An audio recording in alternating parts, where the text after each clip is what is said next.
يا أيها الذين آمنوا إذا قيل لكم تفسحوا في المجالس فافسحوا يفسح الله لكم وإذا قيل انشزوا فانشزوا يرفع الله الذين آمنوا منكم والذين أوتوا العلم درجات والله بما تعملون خبير. بسم الله الرحمن الرحيم. السلام عليكم ورحمة الله وبركاته.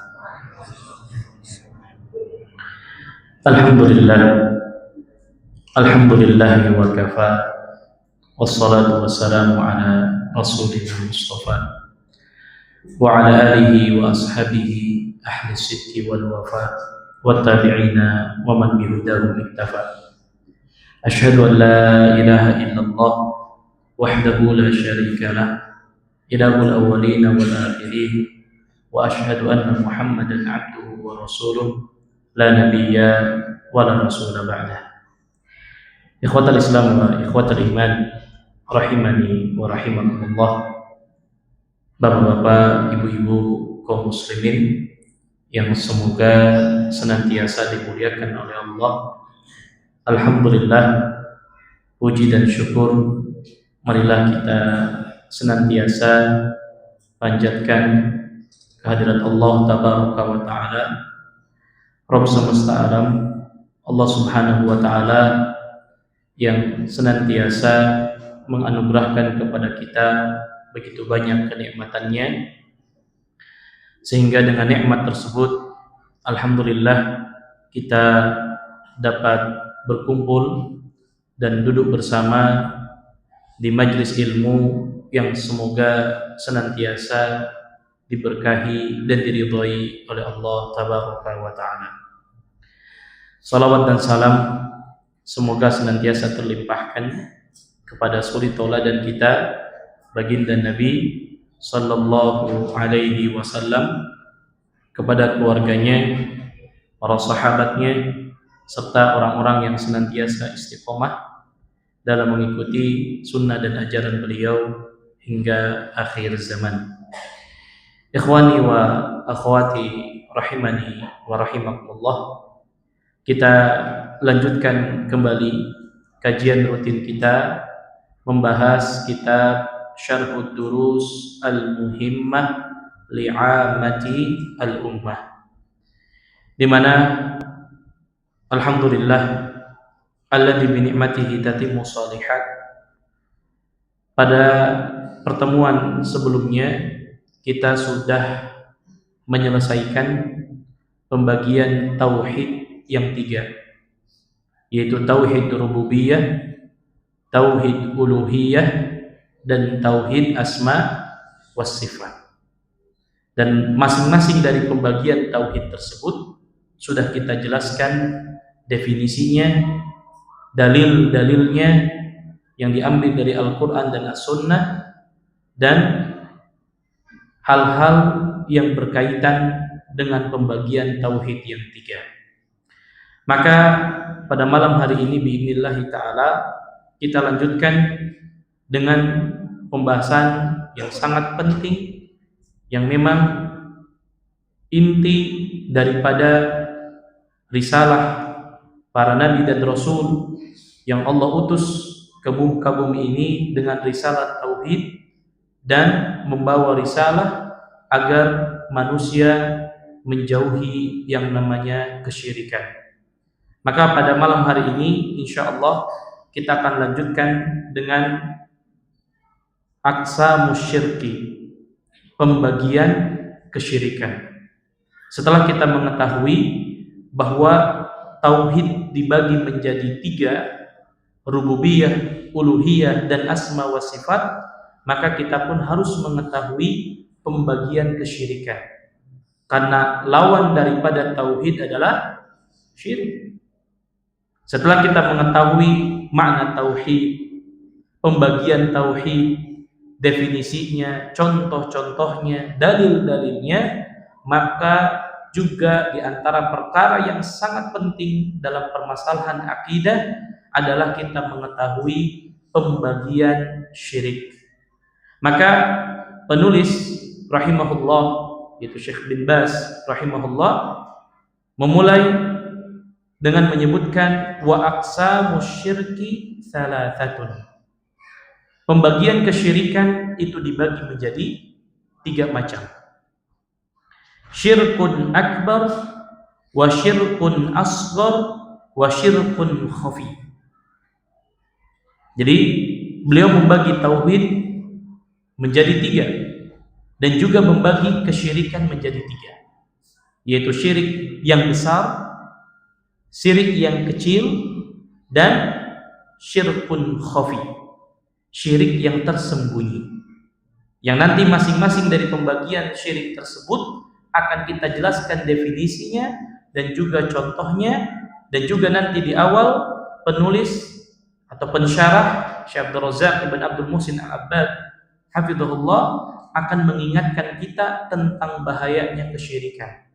Yang ini harus menjadi perhatian setiap muslim, perhatian setiap mukmin, bahwa dosa kesyirikan betul-betul dosa yang paling besar yang harus menjadi perhatian setiap kita karena dapat mengakibatkan kepada kesengsaraan hidup yang abadi. Oleh karenanya penulis rahimahullahu ta'ala melanjutkan, fasyirkul akbar yujibu hubutal amali wal khuluda finnar liman mata alaih. Beliau mengatakan bahwasanya kesyirikan, terutama syirik besar, itu menyebabkan terhapusnya seluruh amal. Dan inilah nanti yang akan membedakan antara syirik besar dan syirik kecil. Bahwa syirik besar dapat menghapuskan seluruh amal yang dilakukan. Wal khuluda finnar liman mata alaih. Dan syirik yang besar ini menyebabkan pelakunya akan kekal selama-lamanya di dalam api neraka apabila dia meninggal dalam keadaan kesyirikan. Bayangkan bapak-bapak sekalian, tidak ada kerugian yang lebih merugikan seorang hamba kecuali ketika dia wafat di atas kesyirikan. Kenapa? Karena akan selama-lamanya menderita. Selama-lamanya akan disiksa oleh Allah Subhanahu wa ta'ala, selama-lamanya dia akan kekal di dalam api neraka. Na'udzubillah, tsumma na'udzubillah. Sebagaimana Allah Subhanahu wa ta'ala nyatakan hal tersebut di dalam Al-Qur'an. Allah Subhanahu wa ta'ala berfirman, "Walau asyraku lahabitu anhum ma kanu ya'malun." Kata Allah, sekiranya mereka mempersekutukan Allah, lahabitu anhum ma kanu ya'malun. Pasti kata Allah, lenyaplah, hanguslah amal yang telah mereka kerjakan.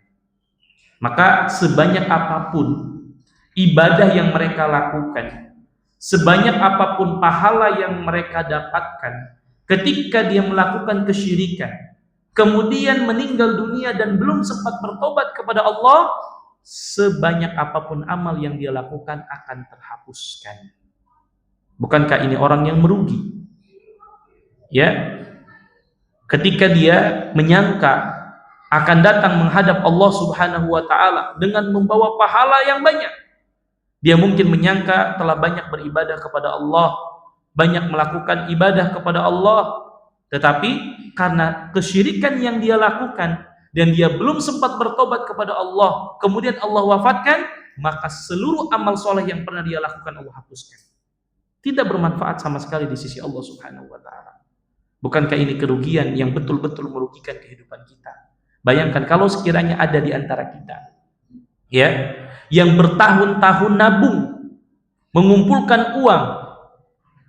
Ketika kita sudah sangka tabungan kita dengan jumlah yang sangat banyak, kemudian kita ingin cairkan tabungan kita, kemudian pihak bank mengatakan tabungan Anda tidak dianggap.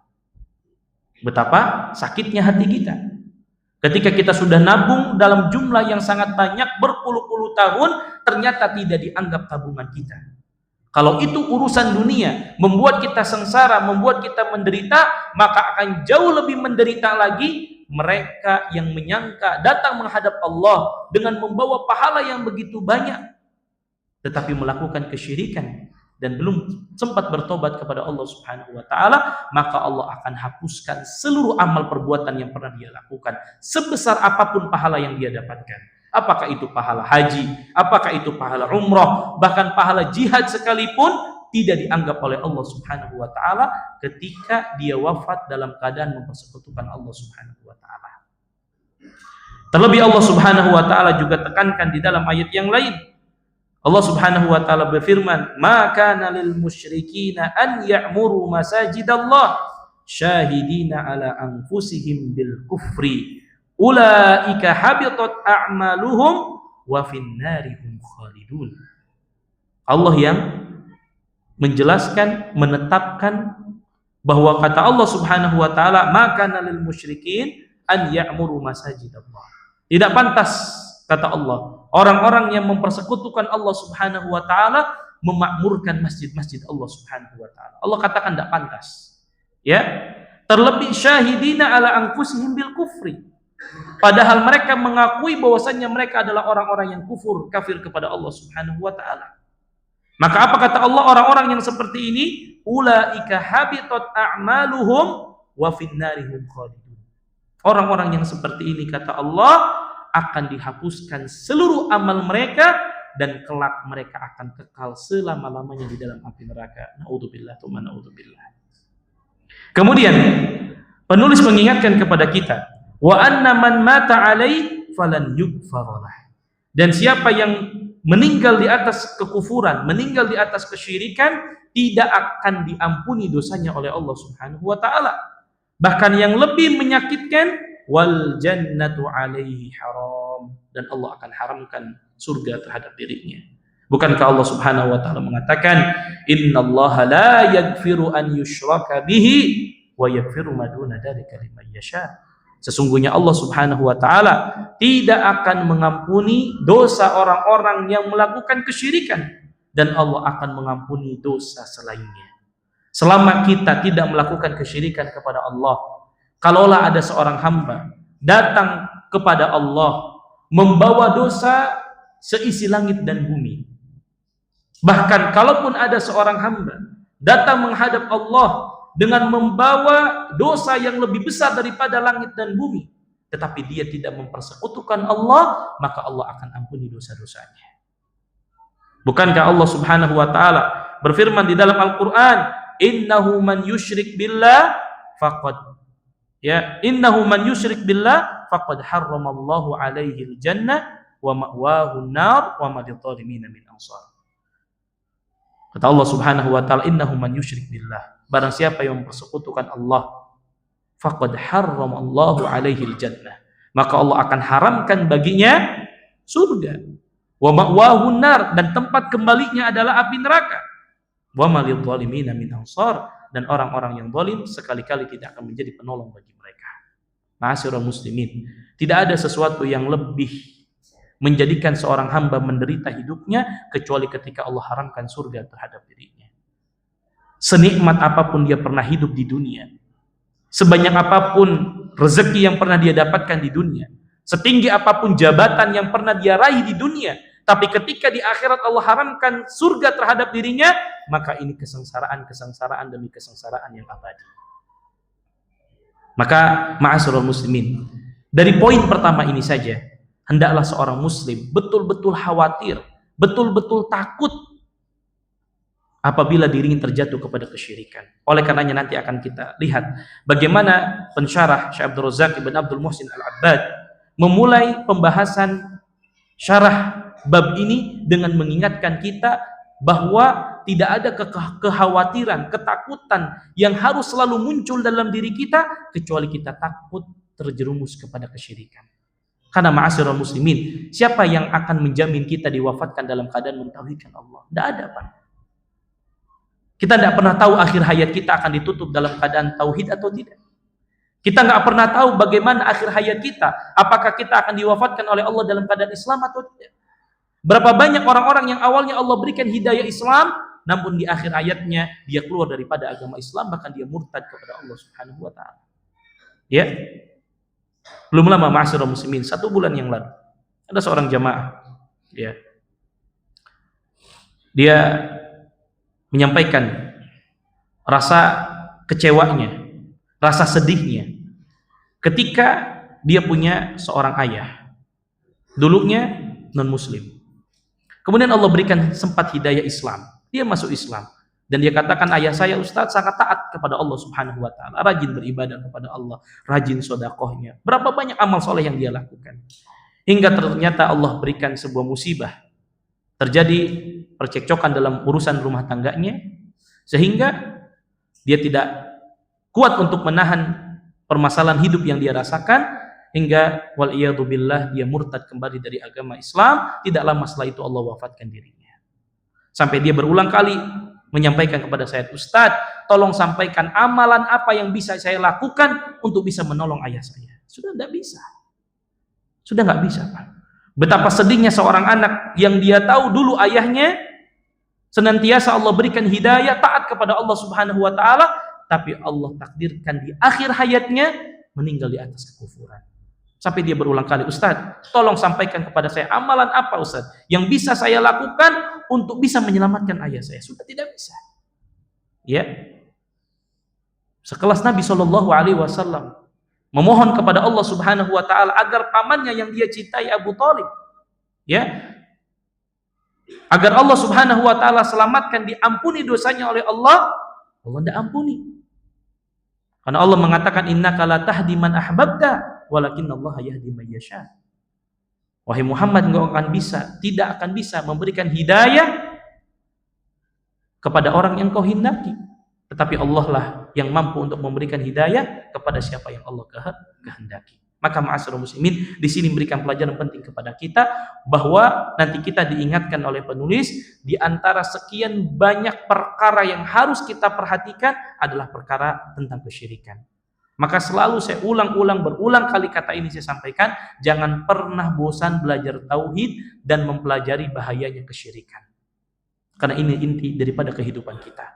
Betapa meruginya seorang hamba yang dia menyangka datang kepada Allah dengan membawa amal soleh yang banyak, ternyata Allah hilangkan amal soleh tersebut, tidak dianggap oleh Allah karena kesyirikan yang dia lakukan. Terlebih ma'asyiral muslimin, kita hidup di satu zaman terkadang perbuatan kesyirikan itu dianggap sebuah hal yang lumrah, dianggap sebuah hal yang biasa, yang terkadang tidak sedikit di antara kaum muslimin na'udzubillah tsumma na'udzubillah terjerumus kepada perkara ini. Maka penting bagi kita untuk mengetahui hakikat yang sebenarnya tentang kesyirikan. Tujuannya cuma satu, agar kita selamat, agar kita dikategorikan oleh Allah sebagai orang yang beruntung nanti di akhirat, itu saja.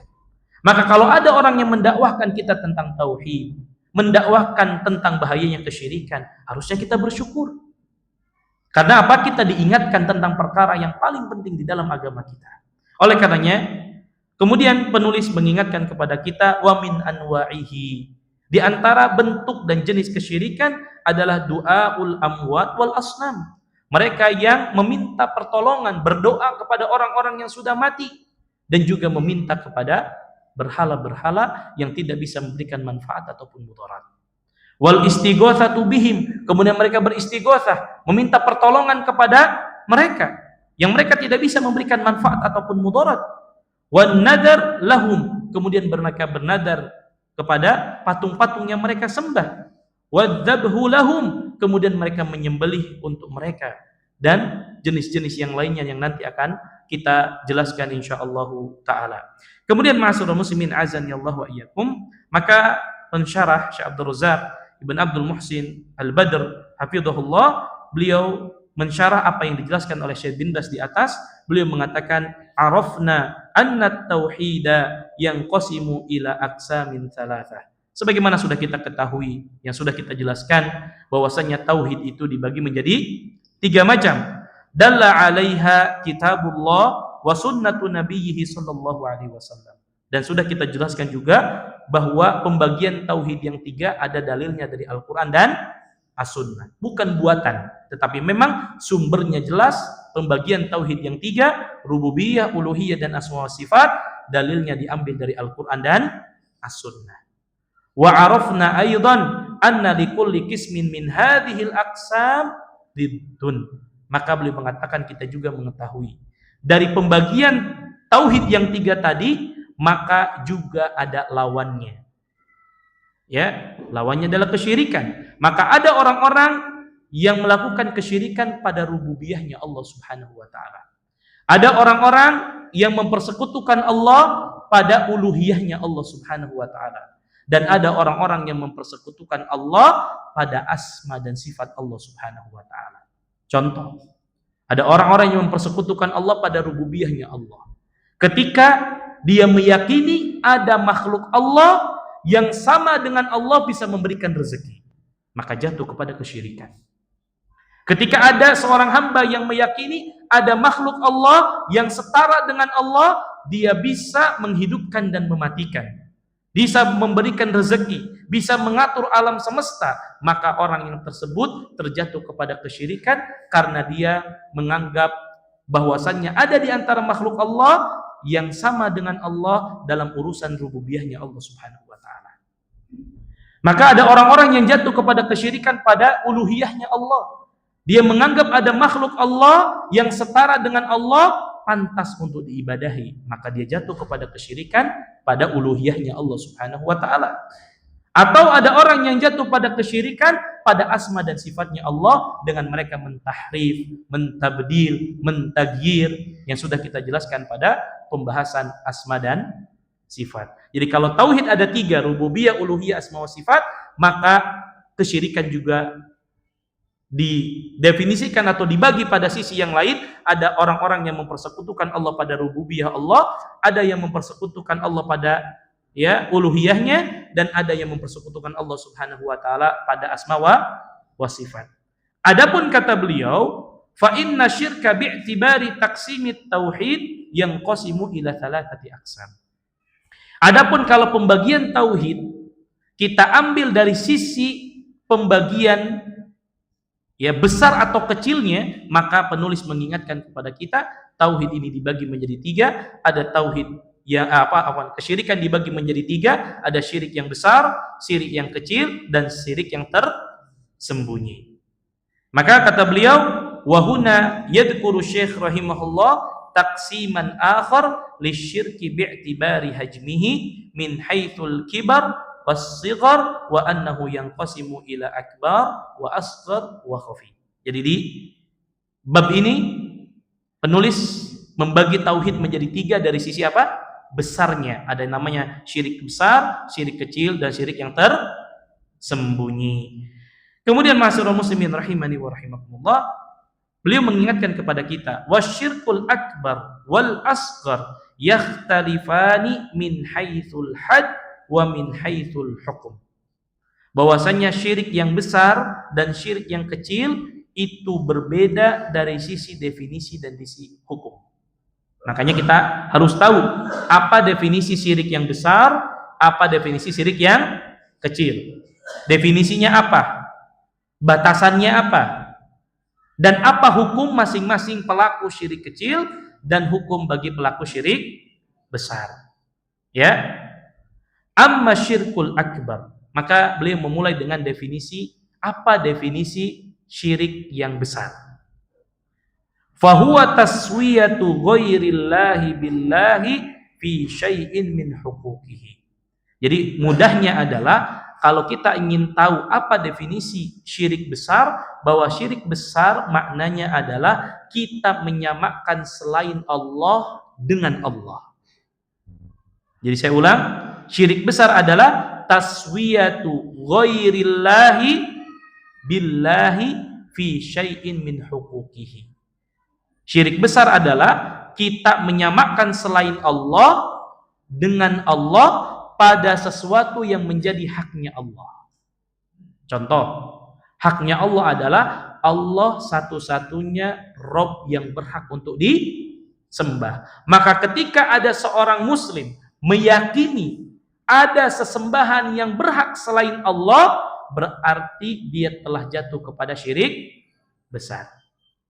Ketika ada seorang muslim meyakini menyamakan antara makhluk Allah dengan Allah, bahwasannya dia berhak untuk disembah, karena dia bisa menghidupkan dan bisa mematikan, dia bisa memberikan rezeki, dia bisa memberikan anak keturunan, berarti dia telah menyamakan selain Allah dengan Allah. Maka jatuh kepada syirik besar. Jadi untuk membedakan antara syirik besar dan syirik kecil adalah syirik besar ketika seorang hamba menyamakan makhluk dengan Allah yang menjadi haknya Allah Subhanahu wa taala. Apa haknya Allah? Kita harus meyakini Allah satu-satunya Rabb yang mengatur alam semesta. Lalu ada makhluk yang menyamakan, ada si fulan yang bisa menurunkan hujan. Ada si fulan yang bisa menahan hujan. Ada si fulan yang bisa mengatur alam semesta. Berarti dia telah menyamakan Allah dengan makhluknya. Maka jatuh kepada syirik besar. Ya.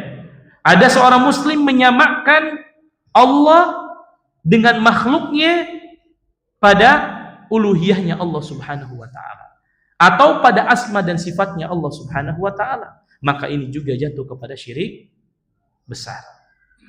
Ya.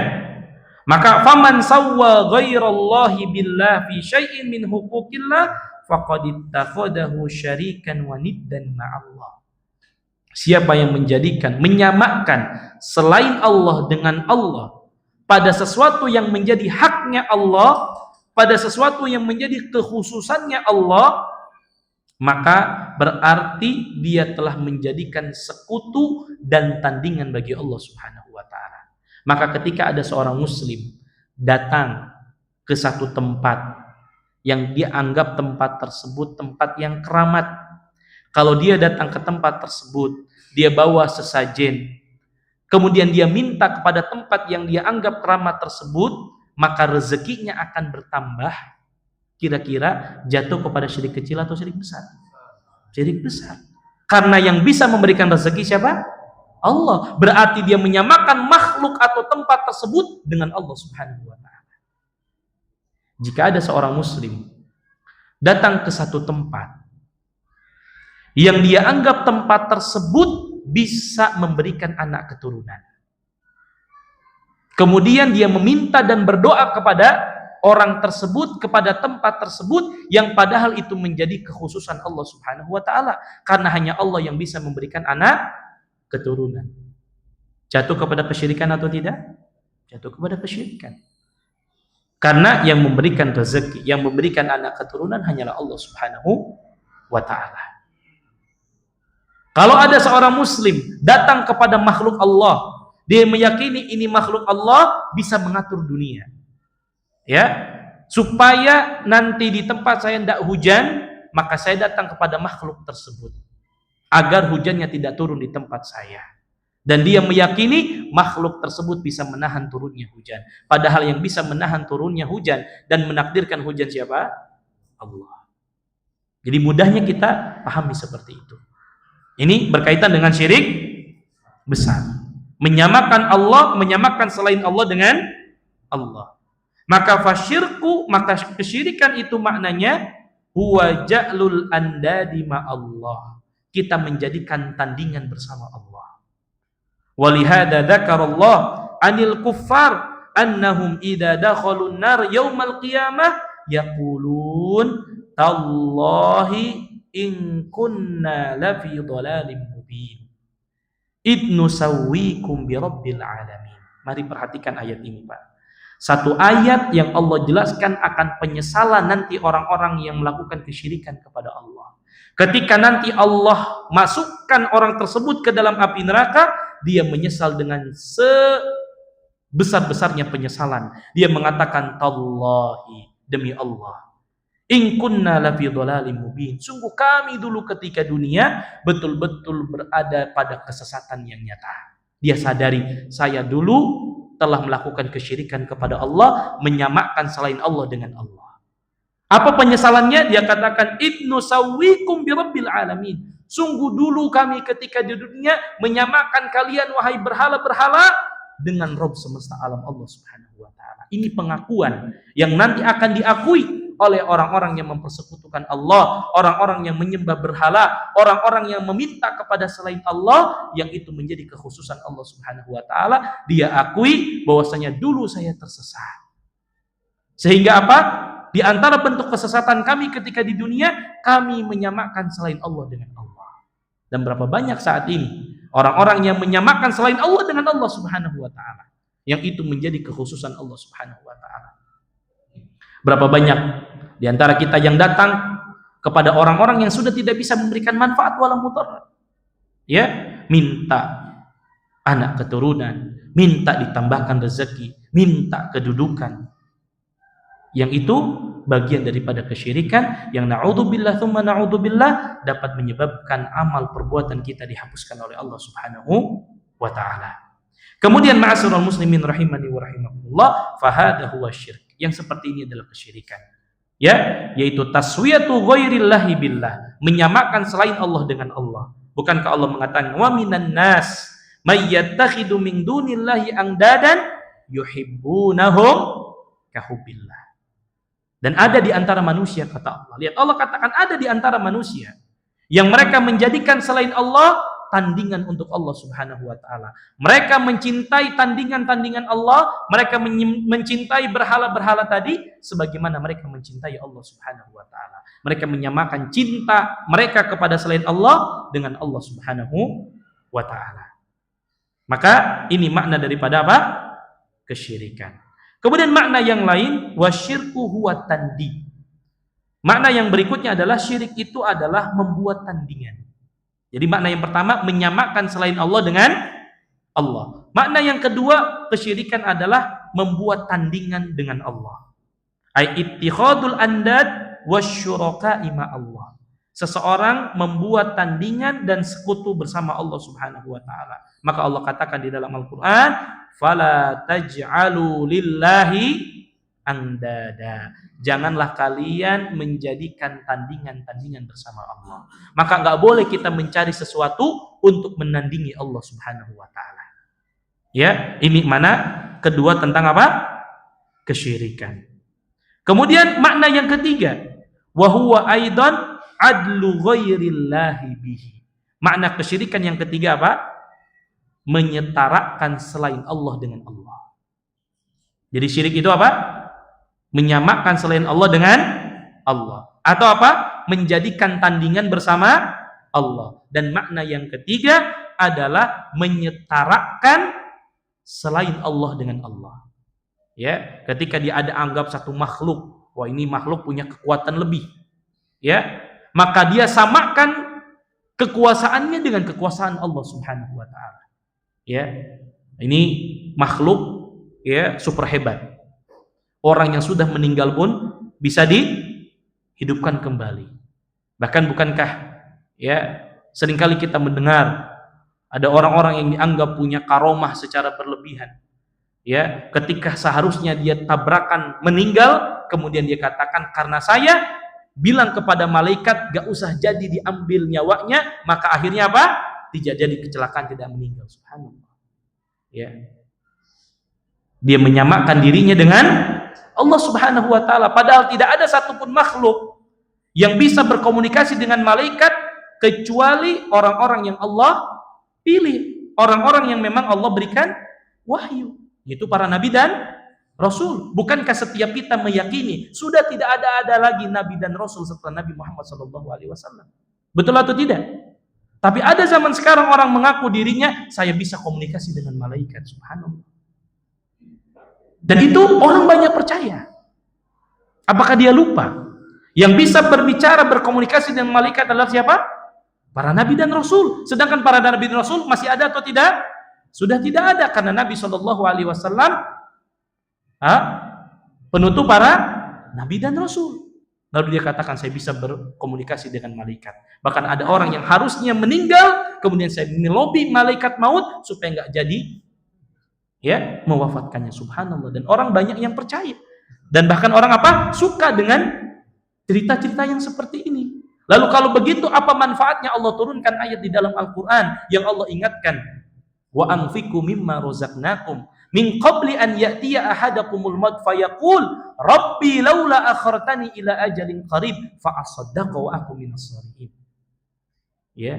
Kalau sekiranya masih ada orang yang bisa nahan ajal seseorang. Lalu untuk apa Allah turunkan ayat di dalam Al-Quran yang kata Allah, wa anfiqu mimma razaqnakum, infakkanlah oleh kalian sebagian daripada harta kalian, min qabli an ya'tiya ahadakumul maut, sebelum nanti datang kematian kepada kalian, barulah kalian nyesal. Kata Allah, saya mengatakan, Rabbi laula akhiratani, ya Allah, kalau sekiranya engkau tunda kematian aku, ya Allah, sebentar saja ya Allah, 1 detik aja, 1 menit aja ya Allah, apa yang saya lakukan? Fa asaddaqa wa aku minas sholihin.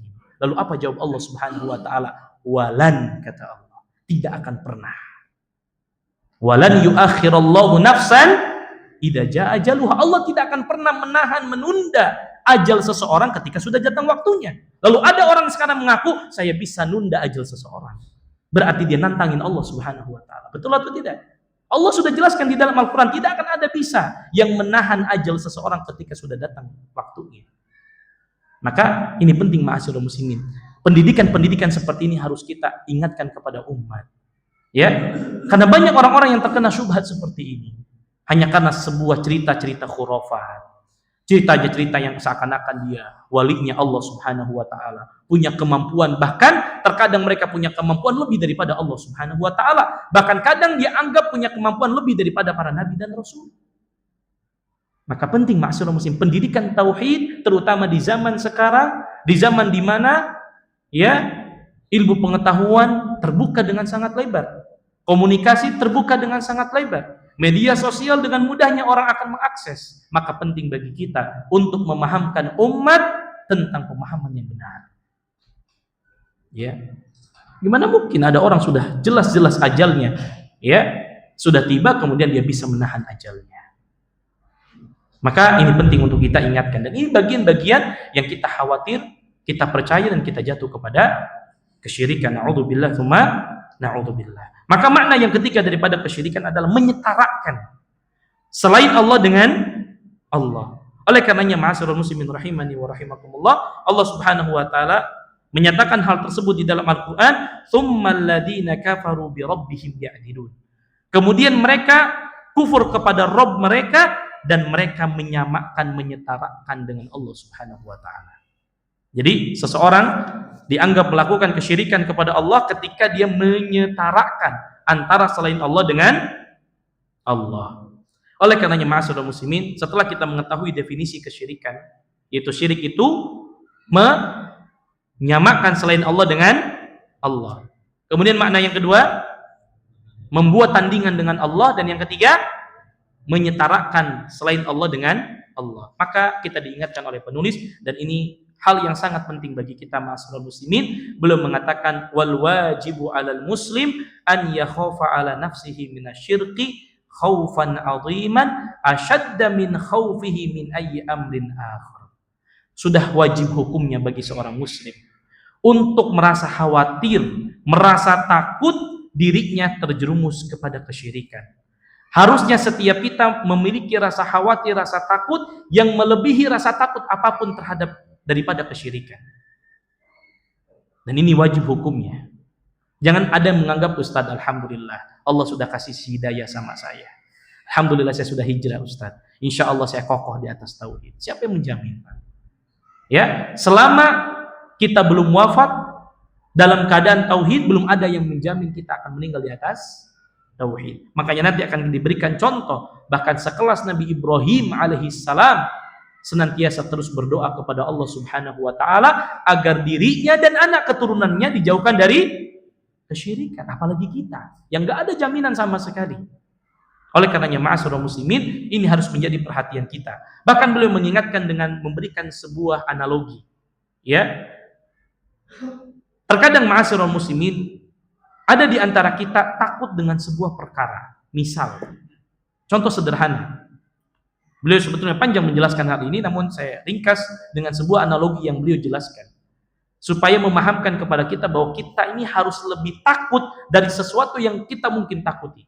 Contoh, Pak, ketika kita mungkin diuji oleh Allah dengan sebuah penyakit. Ya, anggaplah mungkin ada di antara kita, ya, la samahallah, ada yang diuji oleh Allah dengan penyakit hipertensi misalkan. Diuji sama Allah dengan penyakit diabetes. Pasti karena takut gula darah kita naik, kita takut tensi kita naik, pasti kita akan pilih-pilih makanan. Padahal makanan itu awalnya halal, tapi karena kita tahu ini kalau kita makan bisa menyebabkan gula darah saya naik, bisa menyebabkan hipertensi saya naik, maka saya berusaha untuk menjauhi makanan tersebut. Betul atau tidak? Ya, misalkan kita tahu ketika orang kena diabetes, misalkan dia akan jauhi minuman-minuman yang manis. Makanan-makanan yang manis yang awalnya mungkin halal bagi dia, boleh dia makan, tapi karena dia tahu ini dapat membahayakan, kalau semakin sering saya konsumsi akan menjadikan gula darah saya naik, maka saya akan jauhi. Bahkan mungkin dia berazam, saya nggak mau lagi makan makanan yang manis, saya nggak mau lagi minum minuman yang manis. Ya, ketika dia tahu misalkan ada makanan yang kalau dia konsumsi darahnya akan naik, kemudian dia bilang saya akan selama-lamanya nggak akan lagi makan dan minum minuman tersebut. Kalau sekiranya kita takut, Pak, hanya karena itu dapat memudaratkan badan kita di dunia, maka seharusnya kita jauh lebih takut lagi untuk melakukan sebuah perkara yang dapat merusak akidah kita, yang dapat menyengsarakan kita nanti di akhirat. Maka itulah seharusnya sikap kita. Kalau kita sekarang punya sikap takut terhadap sesuatu yang kalau kita lakukan dapat memudaratkan diri kita, maka kita pun harus takut untuk terjerumus kepada kesyirikan. Karena apa? Karena kesyirikan dapat membawa kita kepada penderitaan sepanjang hidup kita nanti di akhirat. Maka beliau mengingatkan kita dengan apa? Analogi tersebut. Maka kata beliau, sangatlah aneh kalau sekiranya kita takut diri kita, jiwa kita, badan kita termudaratkan karena sebuah penyakit, karena makanan yang kita makan, maka harusnya kita jauh lebih takut lagi melakukan perbuatan yang dapat memudaratkan hidup kita. Oleh karenanya ma'asyiral muslimin, beliau juga mengingatkan, innaman ya'rif asyirka wa ya'rifu akibatahu al-wakhima yakhafuhu jiddan ala nafsihi. Kalau kita sudah paham sekarang, syirik itu bahaya, syirik itu membuat kita menderita. Terlebih, akibat daripada kesyirikan yang kita lakukan itu sangat berbahaya bagi diri kita, maka hendaklah kita menjauhi kesyirikan. Maka beliau mengingatkan, yakfi fi dzalika an taqra'a qaulallahi tabaraka wa ta'ala fi suratin nisa fi mawdi'ain. Maka cukuplah ma'asyiral muslimin, kalau sekiranya tidak ada ayat di dalam Al-Quran kecuali hanya ada 2 yang menjelaskan kepada kita bahaya kesyirikan, maka ini sudah cukup, Pak. Apa 2 ayat tersebut? Yang pertama, Allah sebutkan dalam surah An-Nisa ayat 48 sampai 116, di mana Allah Subhanahu wa taala mengingatkan kepada kita bahwasannya innallaha la yaghfiru an yushraka bihi wa yaghfiru ma duna dzalika liman yasha. Sesungguhnya Allah tidak akan mengampuni dosa kesyirikan dan Allah hanya akan mengampuni dosa selain kesyirikan. Kalau sekiranya tidak ada ayat lain yang melarang kita untuk berbuat kesyirikan kecuali ayat ini sudah cukup, Pak. Kenapa? Bayangkan, Pak, dosa kesyirikan gak diampuni sama Allah. Padahal tadi saya katakan, kalau sekiranya ada seorang hamba datang menghadap Allah membawa dosa seisi langit dan bumi, setiap hari, setiap detiknya dia terus bermaksiat kepada Allah, tapi di dalam hatinya masih ada kalimat tauhid, dia tidak pernah melakukan kesyirikan kepada Allah, maka Allah akan ampuni. Ya. Apa kata Nabi kata Allah Subhanahu wa taala dalam hadis qudsi? Ya, lau ataitani bi qurabil ardi khataya thumma lakitani la tusyriku bi syai'a. Kalau sekiranya ada di antara kalian datang nanti menghadap diriku dengan membawa dosa seisi langit dan bumi, tetapi dia tidak mempersekutukanku dengan apapun, maka aku akan datang menghadap dirinya dengan memberikan ampunan. Tapi kesyirikan, satu kesyirikan yang kita lakukan, kemudian kita tidak bertobat kepada Allah, maka Allah tidak akan ampuni dosa kita. Penderitaan apa yang lebih menderita daripada Allah tidak ampuni dosa-dosa kita? Kemudian keadaan yang kedua, ya, di mana Allah Subhanahu wa taala mengingatkan kepada kita bahwasannya orang yang melakukan kesyirikan akan Allah Subhanahu wa taala haramkan surga pada dirinya. Ma'asyiral muslimin, penderitaan apa yang lebih menderita ketika Allah haramkan bagi kita surga? Padahal kita meyakini setelah kehidupan kita nanti di akhirat tidak ada lagi kehidupan setelahnya. Ketika seorang melakukan kesyirikan, Allah kekalkan di dalam api neraka selama-lamanya, tidak ada lagi kehidupan setelahnya. Disiksa oleh Allah Subhanahu wa taala. Berbeda dengan ahlu tauhid. Kalaupun dia pernah melakukan kesyirikan, melakukan dosa, apalagi dosa besar misalkan, tapi dia tidak mempersekutukan Allah, mungkin dia masih tetap bisa masuk surga, tapi mampir dulu di mana? Di neraka, dan itu tidak kekal. Ya. Tetapi orang-orang yang melakukan kesyirikan kepada Allah, bayangkan selama-lamanya dia kekal dalam api neraka. Maka ma'asyiral muslimin rahimani wa rahimakumullah, maka yang seperti ini tidak ada lagi harapan bagi mereka yang meninggal di atas kekufuran. Wala nasiba lahu minal maghfirah. Dia enggak akan lagi dapat bagian daripada ampunan Allah Subhanahu wa taala. Laisa lahu illal adabu abadal abad. Melainkan orang tersebut hanya akan disiksa, diadab oleh Allah selama-lamanya, yang tidak ada kehidupan setelahnya. Ini mengerikan. Ini mengerikan. Inilah yang menjadikan dari zaman dahulu para nabi dan rasul takut kesyirikan menimpa dirinya dan juga keluarganya. Bayangkan Pak, nggak ada lagi kehidupan setelahnya.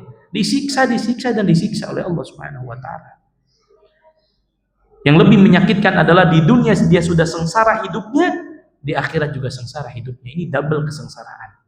Tetapi bayangkan ma'asyiral muslimin, kalau ada di antara kita sekiranya dia hidup di dunia dalam keadaan yang penuh dengan penderitaan, dari mulai dia dilahirkan sampai dia meninggal, hidupnya sengsara, diuji oleh Allah, hilang orang-orang yang dia cintai, hartanya mungkin hilang, makan pun sehari sekali belum tentu dia bisa makan, betul-betul sengsara hidupnya. Tetapi dia masih punya modal iman, punya modal tauhid di dalam hatinya. Dia meninggal di atas tauhid, maka nanti Allah akan datangkan orang yang seperti ini. Kata Nabi SAW, kelak nanti di hari kiamat akan didatangkan orang yang paling sengsara hidupnya di dunia. Sengsara hidupnya di dunia, gak pernah dapat yang namanya kebahagiaan. Kemudian dicelupkan dengan satu celupan surga. Satu celupan surga. Maka Allah katakan kepada hamba tersebut, apakah engkau pernah merasakan kesengsaraan hidup di dunia? Dia mengatakan, la wallahi ya Allah, tidak pernah ya Allah. Satu kali pun saya nggak pernah merasakan sengsara hidup di dunia. Satu celupan surga dapat menghilangkan seluruh kesengsaraan yang pernah dia rasakan di dunia. Tapi sebaliknya, akan didatangkan orang yang paling nikmat hidupnya selama di dunia. Selama dia mungkin dari dilahirkan dia sampai meninggal, nikmat terus hidupnya. Hidupnya penuh dengan kemewahan, hartanya melimpah, jabatannya tinggi, istrinya banyak, rumahnya mewah, nikmat terus hidupnya. Tetapi Allah kategorikan dia termasuk penduduk api neraka. Maka Allah celupkan dengan satu celupan api neraka. Maka Allah tanya kepada hamba tersebut, wahai fulan, apakah engkau pernah merasakan nikmat hidup di dunia? Dia katakan, la wallahi ya Allah, enggak ya Allah. Seluruh kenikmatan yang dia rasakan berpuluh-puluh tahun di dunia hilang hanya karena satu celupan yang dirasakan di dalam api neraka. Itu satu celupan. Lalu bagaimana dengan orang yang kekal naudzubillah dalam api neraka? Maka ma'asyiral muslimin, saya selalu mengingatkan, kalau ada orang yang bahas kesyirikan, jangan justru kita anti. Oh, ini kok bahasnya tauhid terus, ini kok bahasnya syirik tersebut. Ini inti daripada hidup kita ma'asyiral muslimin. Semua kita ingin selamat dari api neraka. Semua kita tidak ingin kekal di dalam api neraka, maka pembahasan ini harus terus kita ingatkan, terutama kepada generasi muda saat ini. Karena bentuk-bentuk kesyirikan begitu banyak tersebar di masyarakat saat ini. Kita tidak ingin saudara muslim kita terjerumus kepada kesyirikan, karena akan menyebabkan penderitaan yang abadi. Penderitaan yang menjadikan dia merugi selama-lamanya ya di akhirat kelak. Oleh karenanya ikhwatul Islam wa ikhwatul iman rahimani wa rahimakumullah, Rasulullah sallallahu alaihi wasallam bersabda, man mata wa huwa yad'u min dunillahi niddan dakhalan nar. Barang siapa yang meninggal kemudian dia pernah berdoa menyembah kepada selain Allah dan menjadikan Allah sebagai tandingan, dakhalan nar, maka dia akan dimasukkan ke dalam api neraka. Bahkan ma'asyiral muslimin, para ulama mengatakan, ya, wa yabda ma'ahul adab min lahdati mufaraqati ruhihi jasadah. Allahu akbar. Bahkan yang lebih menyakitkan bapak-bapak sekalian, orang yang meninggal di atas kesyirikan, itu Allah adab bukan hanya nanti pas di hari kiamat atau di akhirat kelak. Bahkan ketika pertama kali ruhnya Allah cabut, dimasukkan ke alam kubur, disitulah mulai dia disiksa oleh Allah Subhanahu wa taala. Bayangkan betapa sakitnya dirinya. Ya, dari mulai Allah cabut nyawanya, dimasukkan ke alam kubur, disitulah adab Allah sudah mulai berlaku. Bukankah Allah sudah pernah terangkan bagaimana hendaklah kita sebagai hamba Allah mengambil contoh dan ibrah dari apa yang terjadi pada Fir'aun, yang Allah katakan annaru yu'raduna 'alaiha ghuduwwan wa 'ashiyya wa yauma taqumus saa'ah adkhilu ala fir'auna asyaddal 'adzab. Allah ceritakan tentang keadaan saat ini Fir'aun di alam kuburnya. Allah katakan annaru yu'raduna 'alaiha ghuduwwan wa 'ashiyya. Api neraka ditampakkan kepada Fir'aun setiap pagi dan petangnya. Bayangkan dia masih di alam kubur, belum pindah ke alam akhirat. Allah tampakkan, wahai Fir'aun, tempat anda nanti di api neraka seperti ini. Allah adab dengan ditampakkan api neraka pagi dan petangnya. Hingga wa yauma taqumus saa'ah, hingga nanti ketika terjadi hari kiamat, Allah katakan kepada para malaikatnya, adkhilu ala fir'auna asyaddal adzab, masukkan Fir'aun dan orang-orang yang mengikuti Fir'aun ke dalam siksa api neraka. Dan ini berlaku bagi setiap orang yang meninggal di atas kekufuran, bagi orang yang meninggal di atas kesyirikan. Bayangkan, dari mulai dia dimasukkan ke alam kubur, sudah mulai disiksa oleh Allah dengan ditampakkan tempat kembalinya nanti di dalam api neraka. Betapa tersiksanya ma'asyiral muslimin. Padahal setiap kita berharap alam kubur kita menjadi surga, menjadi taman di antara taman-taman surga. Betapa bahagianya orang yang beriman, dia katakan, ya Allah, percepat hari kiamat, percepat hari kiamat. Kenapa? Karena Allah sudah tampakkan tempatnya nanti di mana? Di surga. Maka ini harus selalu kita ingat, ma'asyiral muslimin. Setiap kita, na'udzubillah, ada perasaan untuk melakukan kesyirikan, atau ada hal-hal yang dapat menjerumuskan kita kepada kesyirikan, ingat ma'asyiral muslimin, adabnya orang yang melakukan kesyirikan dimulai dari dia diambil nyawanya oleh Allah Subhanahu wa taala. Maka kita memohon kepada Allah, mudah-mudahan Allah Subhanahu wa taala senantiasa menjaga diri kita dan keluarga kita dari terjerumus kepada kesyirikan. Dan insyaallah kita lanjutkan sedikit setelah adzan Isya sambil menunggu waktu iqamah. Wallahu taala alam wa sallallahu ala nabiyyina Muhammad.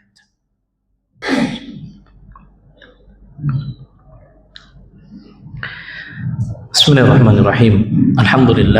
Alhamdulillahi rabbil alamin. Wabihi nasta'in ala umuri dunya waddin, wassalatu wassalamu ala rasulina al-amin wa ala alihi wa ashabihi wa man tabi'ahum bi ihsanin ila yaumiddin wa ba'd. Kemudian ma'asyiral muslimin rahimani wa rahimakumullah, penulis pensyarah mengingatkan kepada kita satu keadaan yang harusnya menjadikan kita semakin takut dan memperbanyak berlindung kepada Allah, agar Allah melindungi diri kita dan keluarga kita dari terjerumus kepada kesyirikan. Mari kita dengarkan apa yang Allah ceritakan di dalam Al-Quran surah Fatir ayat 36 dan 37, yang Allah menceritakan penderitaan yang sangat menderita yang dirasakan oleh orang-orang yang meninggal di atas kekufuran dan kesyirikan. Allah Subhanahu wa taala ceritakan akan keadaan mereka.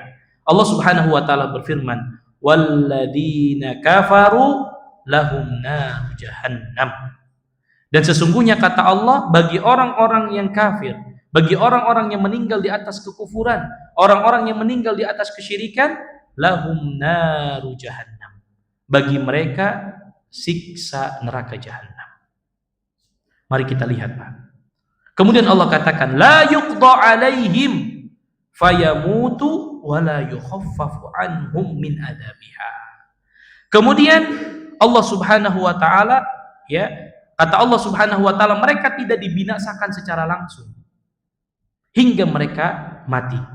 Orang-orang yang meninggal di atas kekufuran nanti akan diadab oleh Allah di dalam api neraka. Allah tidak binasakan secara langsung, tapi Allah siksa, kemudian dia mati, Allah hidupkan lagi. Kemudian Allah siksa, dia mati, dia Allah hidupkan lagi. Terus menerus, tidak ada henti-hentinya.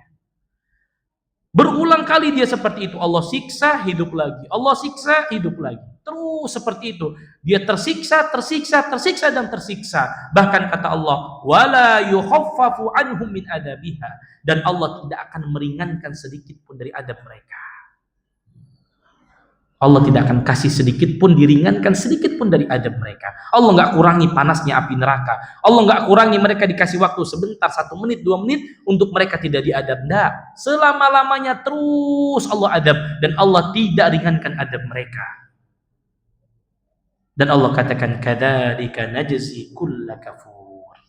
Demikianlah kata Allah, kami membalas setiap orang-orang yang kafir kepada Allah Subhanahu wa taala.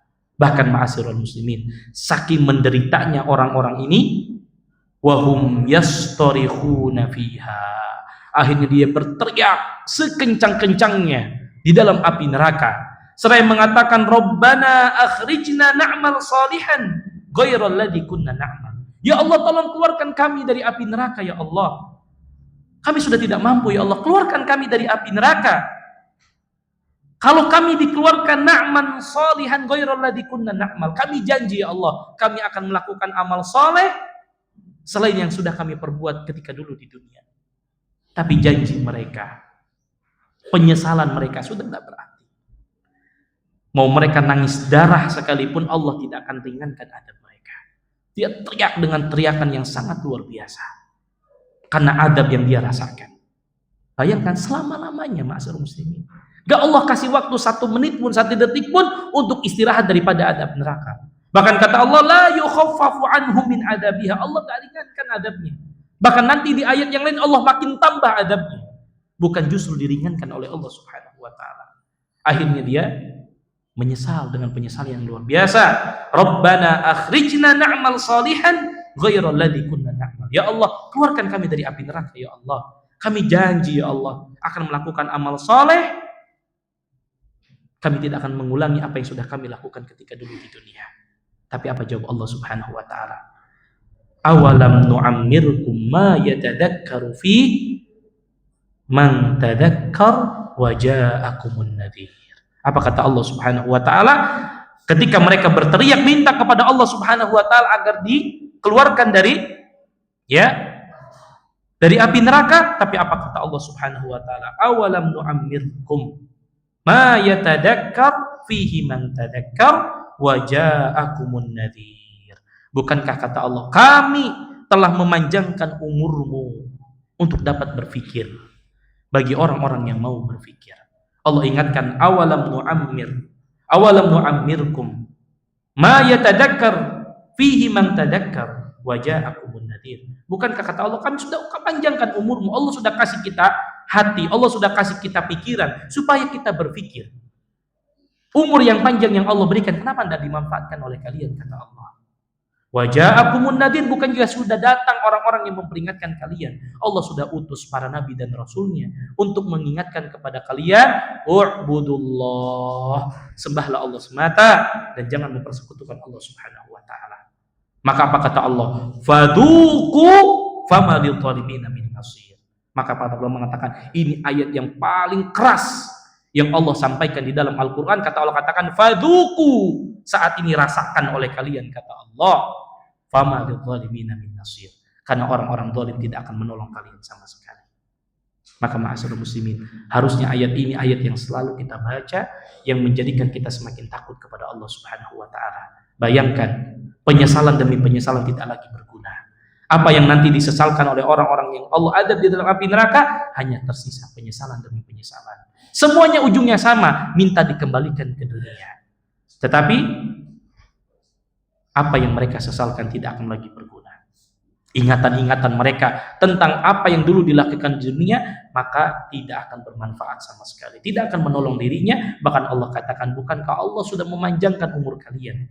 Allah sudah kasih kalian untuk berpikir, tapi kalian gak berpikir. Bukankah Allah sudah kirim para nabi dan rasul untuk mengingatkan kalian, sembahlah Allah semata dan jangan mempersekutukan Allah Subhanahu wa taala. Maka Allah akhirnya fadhuqu, kata Allah, rasakan oleh kalian adabnya Allah Subhanahu wa taala, bahkan wala yukhaffafu anhum min adabiha. Allah tak akan ringankan sedikit pun dari adabnya.